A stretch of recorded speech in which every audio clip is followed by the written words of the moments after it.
응급실에서 죽어나간다는 표현이 뭡니까? 아니, 응급실에서 죽어나간다는 표현이 뭐예요? 이분들은 최선을 다해가지고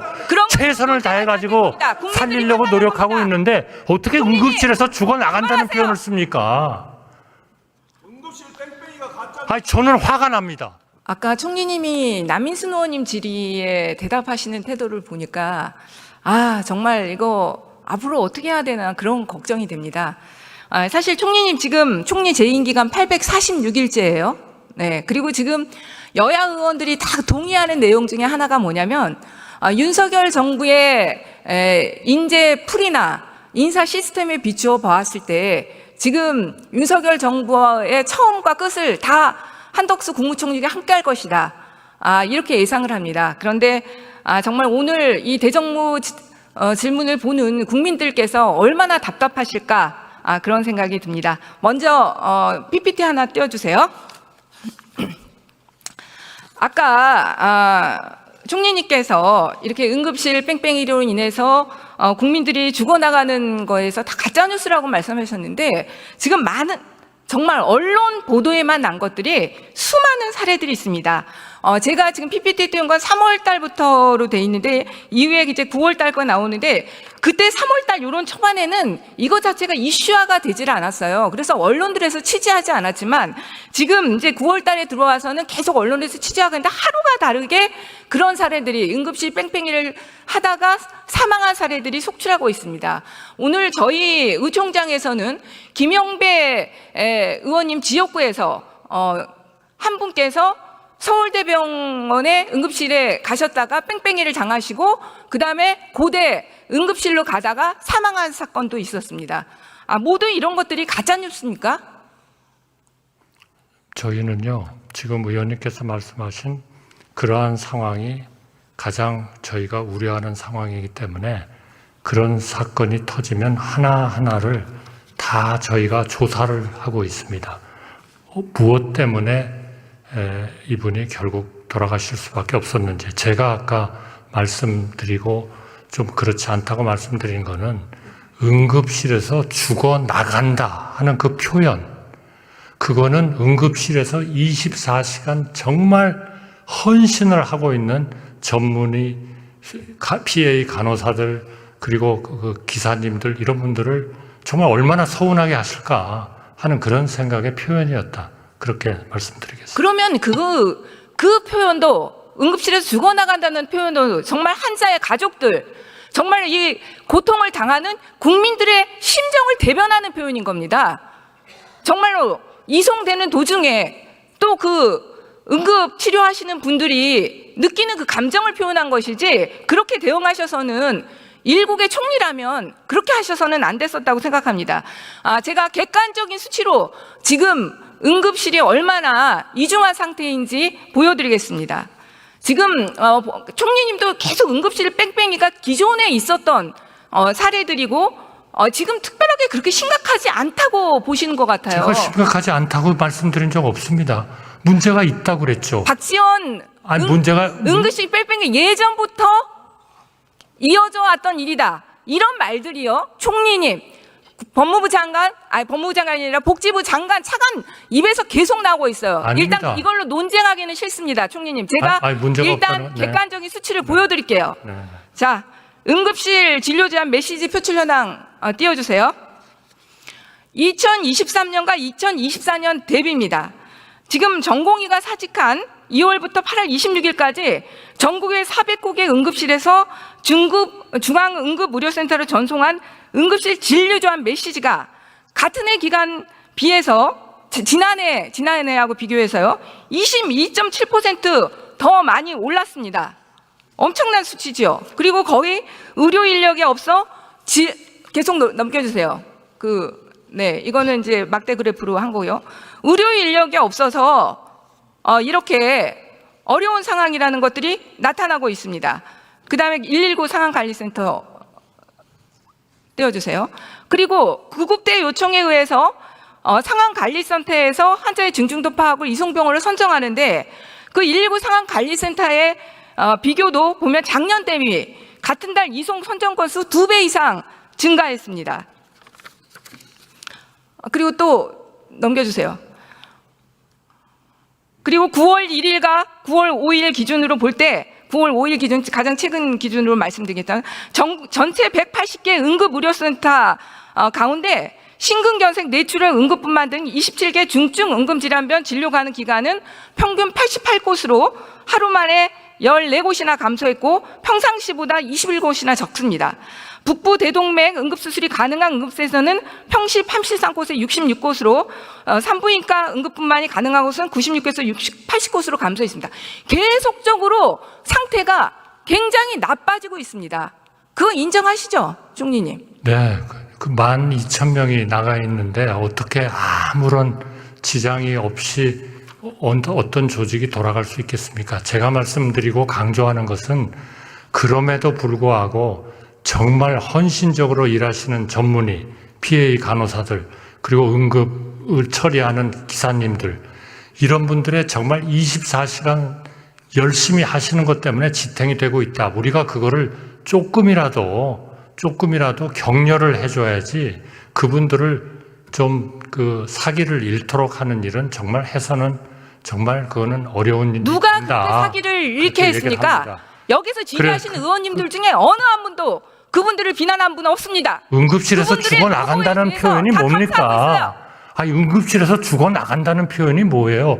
이분들은 최선을 다해가지고 살리려고 노력하고 있는데 어떻게 응급실에서 죽어나간다는 표현을 씁니까? 응급실 뺑뺑이가 가짜. 아니, 저는 화가 납니다. 지금 이렇게 응급실이 어렵고 국민들이 만나면 아프지 말자 인사합니다.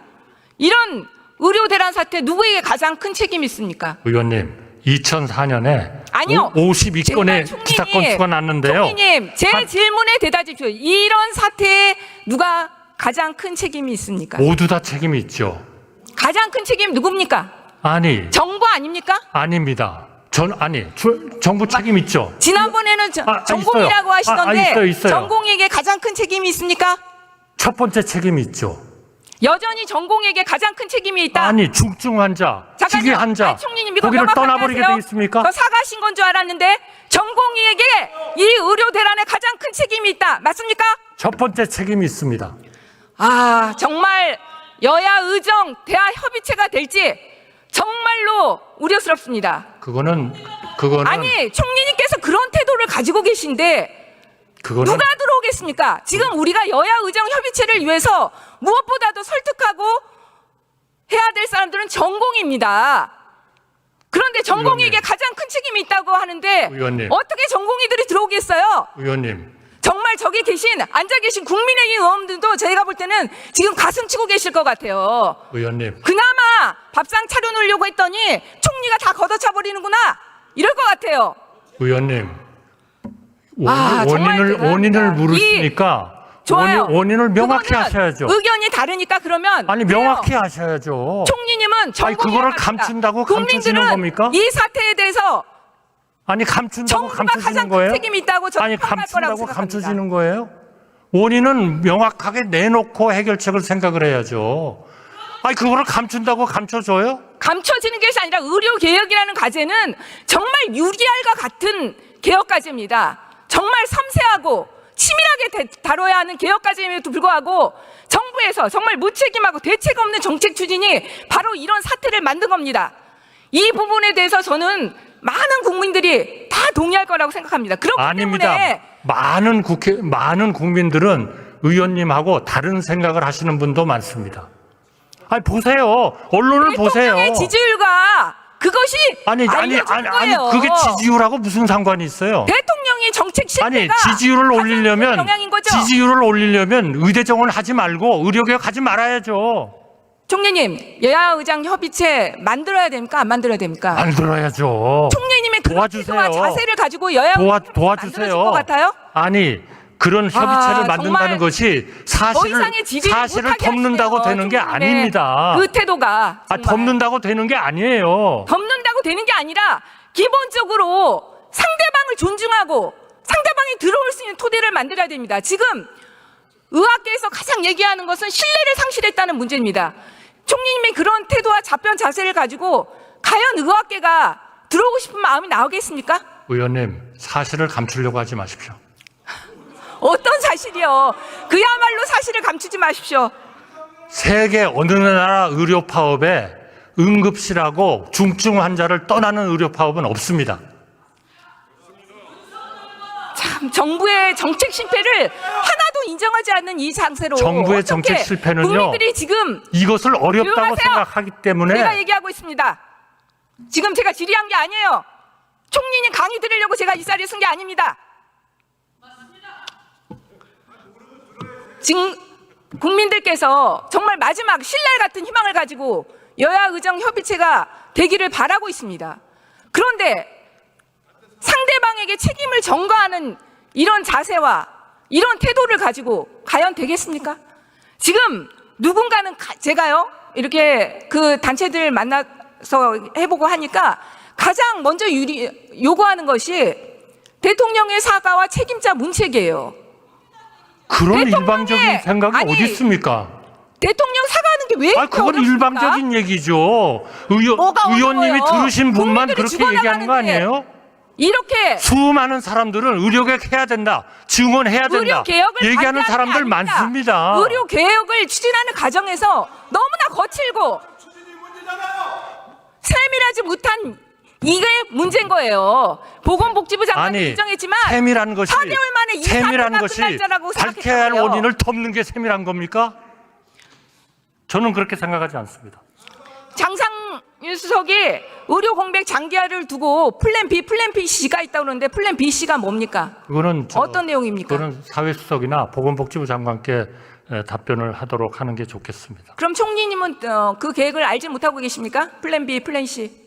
아니, 저보다 보건복지부 아니 저는 총리님한테 듣고 싶어서요. 플랜 V, 플랜 C 말씀해 보세요. 아니, 장관이면은 여기에 최고의 전문가 아닙니까? 제가 질문합니다. 왜 전문가 제가 의견을 저는 안 들으려고 총리님께 그러세요? 묻는 겁니다. 총리님께. 총리님께 묻습니다. 플랜 B, 플랜 C 뭡니까? 죄송합니다. 저는 플랜 B, 플랜 C를 알고 있지만 저는 여기서 공개할 수 없습니다.